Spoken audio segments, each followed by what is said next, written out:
ഇപ്പം മാങ്ങയുടെ സീസണാണല്ലോ. അപ്പോൾ പച്ചമാങ്ങ ഇഷ്ടം പോലെ ഉണ്ടാവും. അപ്പോൾ അത് കുറച്ച് കഴിയുമ്പോൾ നമുക്ക് മാങ്ങ കിട്ടാൻ ബുദ്ധിമുട്ടുണ്ടാവും. അപ്പോൾ നമുക്ക് അതുപോലെ തന്നെ പുറം രാജ്യത്തേക്കൊക്കെ കൊണ്ടുപോകണമെങ്കിൽ നമുക്ക് ഈ രീതിയിൽ നമ്മൾ കൊണ്ടുപോയാൽ മതി. ഒരു കംപ്ലയിൻ്റ് ഇല്ലാണ്ട് ഒരു വർഷക്കാലം ഒരു കുഴപ്പമില്ലാണ്ടിരിക്കും. നമുക്ക് മീൻ കറിക്കും അതുപോലെ ചമ്മന്തി ഉണ്ടാക്കാനും ജ്യൂസ് ഉണ്ടാക്കാനും ഒക്കെ ഈ രീതിയിൽ ഫ്രഷായിട്ട് തന്നെ നമുക്ക് മാങ്ങ സൂക്ഷിക്കാൻ പറ്റും. മാങ്ങ ഉണക്കി സൂക്ഷിക്കാണ്ട് തന്നെ നല്ല ഫ്രഷായിട്ട് തന്നെ നമുക്ക് മാങ്ങ ഒരു കംപ്ലയിൻ്റ് ഇല്ലാണ്ട് ഇരിക്കും. അത് വീട്ടിലത്തെ മൂവാണ്ടൻ മാങ്ങേന് വല്ലാണ്ട് ചള്ളെടുക്കണ്ട. ഒത്തിരി മൂത്ത മാങ്ങ എടുത്ത് ഇതുപോലെ നല്ലോണം വൃത്തിയാക്കി കഴുകിയതിന് ശേഷം ഇതുപോലെ നമുക്ക് ഈ പീലർ വെച്ചിട്ട് ഇങ്ങനെ പീൽ ചെയ്ത് കളയാം.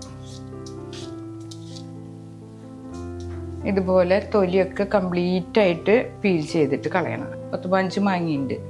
ഇനി നമുക്ക് മാങ്ങ ഇതുപോലെ കട്ട് ചെയ്യാം. ഇതുപോലെ ഇങ്ങനെ നമ്മൾ ചെത്തിയെടുക്കുക. എന്നിട്ട് ഈ മാങ്ങാപ്പൂള് അങ്ങനെ ഇതുപോലെ മൂത്ത മാങ്ങ എടുക്കണം കേട്ടോ. അങ്ങനെ മാങ്ങണ്ടി മൂക്കാത്തതില്ലേ, അത് പാകാവാത്തത് അല്ല വേണ്ടത്. ഈ ഒരു സ്റ്റേജിലുള്ള മാങ്ങ നോക്കിയിട്ട് എടുക്കാം. അതിന് ശേഷം ഇത് നമുക്ക് ഇങ്ങനെ പീസ് കട്ട് ചെയ്യാം. ഇതുപോലെ ഒരു മാങ്ങ കട്ട് ചെയ്തു. ഇനി ബാക്കിയുള്ള മാങ്ങ നമുക്ക് ഓരോന്നായിട്ട് ഇതുപോലെ കട്ട് ചെയ്യാം. അപ്പോൾ മാങ്ങയൊക്കെ ഇതുപോലെ ഞാൻ ചെത്തി ഇതുപോലെ പൂളാക്കി വെച്ചിട്ടുണ്ട്. എന്നിട്ട് വേണം നമ്മളിത് സിപ്പ് ലോക്ക് കവറിലേക്ക് മാറ്റാനായിട്ട്. അപ്പം മാങ്ങ ചെത്തുമ്പോൾ നമ്മൾ ശ്രദ്ധിക്കാനുള്ളത് തൊലി കംപ്ലീറ്റ് ആയിട്ട് കളയണം. അതുപോലെ തന്നെ താഴ്ത്തി വീണ് ചതയാൻ പാടില്ല. അങ്ങനത്തെ മാങ്ങ നമ്മൾ മാറ്റി വയ്ക്കണം. ആ ഒരു ചതഞ്ഞ ഭാഗമാകുമ്പോൾ അത് പെട്ടെന്ന് കേടുവരും. നല്ല വീഴാണ്ട് നമ്മൾ വലത്തോട്ടിയിലൊക്കെ പൊട്ടിക്കില്ല, അല്ലെങ്കിൽ കൈയെത്തിച്ച് പൊട്ടിക്കുകയൊക്കെ ചെയ്യില്ല.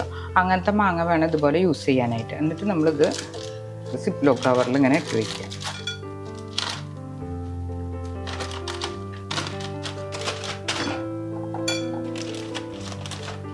എന്നിട്ട് നമ്മൾ ഫുള്ളായിട്ട് ഇതിങ്ങനെ വെച്ച് ഇതിൻ്റെ എയർ കംപ്ലീറ്റ് കളയാം.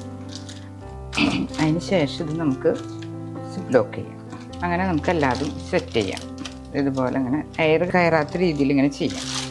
ഇതുപോലെ ഒരേ കവറിലായിട്ട് എടുത്ത് വയ്ക്കാം. നല്ല ഫ്രഷ് മാങ്ങ പോലെ തന്നെ കിട്ടും. ഒരു കംപ്ലയിൻറ്റും ഉണ്ടാവില്ല. പുറത്ത് കുട്ടികളൊക്കെ പഠിക്കാൻ പോകുമ്പോൾ ഇതുപോലെ കൊടുത്ത് വെച്ച് കഴിഞ്ഞാൽ നമ്മുടെ നാട്ടിലത്തെ മാങ്ങ തന്നെ നമുക്ക് എപ്പോൾ വേണമെങ്കിൽ ഉപയോഗിക്കാൻ കിട്ടും. അപ്പോൾ ഇപ്പോൾ ഒരു 15 മാങ്ങ താഴ്ത്തി വീഴാണ്ട് പൊട്ടിച്ച് തൊലി കളഞ്ഞ് നല്ല നീറ്റാക്കി വെച്ചത് ഇതുപോലെ 3 കവറിലാക്കി വെച്ചിട്ടുണ്ട്. ഇനി നമുക്കത് ഫ്രീസറിൽ വെക്കാം. ഇത് നമുക്ക് ഫ്രീസറിൽ ഇതിങ്ങനെ കവറായിട്ട് വെച്ച് കഴിഞ്ഞാൽ ആവശ്യത്തിന് എടുത്താൽ മതി. നല്ല ഫ്രഷ് മാങ്ങ പോലെ തന്നെ നമുക്ക് ഉപയോഗിക്കാൻ പറ്റും. ഇപ്പോൾ നമ്മുടെ മാങ്ങയൊക്കെ ഇതുപോലെ എത്ര കാലം വേണമെങ്കിൽ ഇതുപോലെ ഇരിക്കും. അപ്പോൾ നമുക്ക് ഫ്രഷ് മാങ്ങ പോലെ തന്നെ യൂസ് ചെയ്യാൻ പറ്റും. ഈ ഒരു മെത്തേഡ് ഫോളോ ചെയ്താൽ മതി. നമ്മുടെ പച്ചമാങ്ങ എല്ലാ കാലത്തും നമുക്ക് വീട്ടിൽ പച്ചമാങ്ങ കിട്ടും.